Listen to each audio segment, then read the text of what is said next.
में सादिक अली नाबीना बैरिस्टर असुद्दीन ओवैसी ने मोहन भागवत की असलियत को उजागर किया। मोहन भागवत के चेहरे से नकाब खींच दी। जो आरएसएस की विचारधारा है वो दो मुँहे सांप की तरह है। कैमरे के सामने कुछ और बोलते हैं, कैमरे के पीछे कुछ और बोलते हैं। यही आरएसएस की विचारधारा है। जो लोग आरएसएस की विचारधारा को ना समझे वो समझो कि अपने आप को इंसान मानने से इनकार कर सकते हैं। आरएसएस की विचारधारा साफ है। अगर आपको यकीन नहीं है तो आरएसएस के हेड गमार से लगा के गोलबर तक की जितनी लिखी हुई किताबें हैं सब पढ़ के देख लो। उसमें साफ दिखाई देगा कि आरएसएस कहती क्या और करती क्या है। मोहन भागवत कहते हैं कि मस्जिद के नीचे मंदिर ढूंढना बिल्कुल गलत है, जबकि इसका उलट होता है। मोहन भागवत मंचों से कैमरों के सामने तो ये कहते हैं और कैमरे के पीछे और अपनी मीटिंगों में अपने लोगों से, आरएसएस की विचारधारा के लोगों से ये कहते कि हम बोलते रहें तुम करते रहो। यही समझो सबसे बड़ा सबूत है। मोहन भागवत के बयान के बाद योगी आदित्यनाथ ने तमाम आरएसएस की विचारधारा के लोगों ने वही काम करना चालू कर दिया जो उन्हें करना था। मैं अब से नहीं 2020 से आरएसएस की विचारधारा को समझ पाया हूँ। एक नहीं सैकड़ों उदाहरण हैं कि आरएसएस कहती क्या करती क्या है। यही बैरिस्टर असुद्दीन ओवैसी ने बिल्कुल सच कहा है। इसका कोई भी उदाहरण दे सकता है। अरविंद केजरीवाल जो मोहन भागवत को चिट्ठियों पे चिट्ठियां लिखते हैं, इसका क्या मकसद है? इसका मकसद यही है कि अरविंद केजरीवाल अन्ना हजारे के चेले हैं। अन्ना हजारे जो हैं वो आरएसएस की विचारधारा के हैं। इन्होंने कांग्रेस की सरकार को गिराने के लिए, हटाने के लिए आंदोलन जारी किया था, जबकि 2014 के बाद तमाम गड़बड़ घोटाले होते चले जा रहे हैं। हर ऊंचे पद पर आरएसएस के लोगों को बिठाया जा रहा है।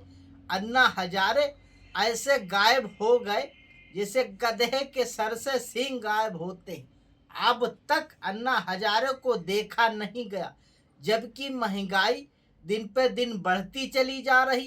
पूरे मणिपुर को इन आरएसएस की बीजेपी के द्वारा फूंक दिया गया। हजारों घरों को, बेघरों को, लोगों को बेघर कर दिया गया। इस पे अन्ना हजारे निकल के नहीं आते। यही तो आरएसएस की विचारधारा है।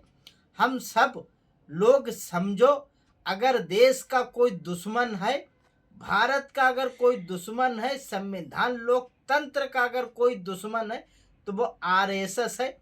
अरविंद केजरीवाल आरएसएस ही के सदस्य हैं। ये हम सबको जानने की जरूरत है। वही चीज करते हैं जो आरएसएस के लोग करते हैं। ये हमारे आपकी गलत फहमी होगी जो अरविंद केजरीवाल को पहचान ना सको। अगर हमारी बात से सहमत हो तो दिल्ली की जनता से मैं अपील करना चाहता हूं कि अरविंद केजरीवाल को पहचानो कि अब तक जो लोग आरएसएस से जुड़े हैं वो क्या करते हैं। वो संविधान लोकतंत्र विरोधी है। बीजेपी आरएसएस एक ही है। देश में अगर नफरत फैलाने में कोई है तो वो आरएसएस है। लोगों को फूट डालने में अगर कोई है तो वो आरएसएस है। महाराष्ट्र में मराठा गैर मराठा कराने में अगर कोई है तो वो आरएसएस है। हर जगह ये बांटने का काम करते हैं। ये अंग्रेजों के चेले हैं, देश के गद्दार, गांधी के हत्यारे, गोडसे के पुजारी हैं। ये भारत की जनता, हम सबको समझने की जरूरत है।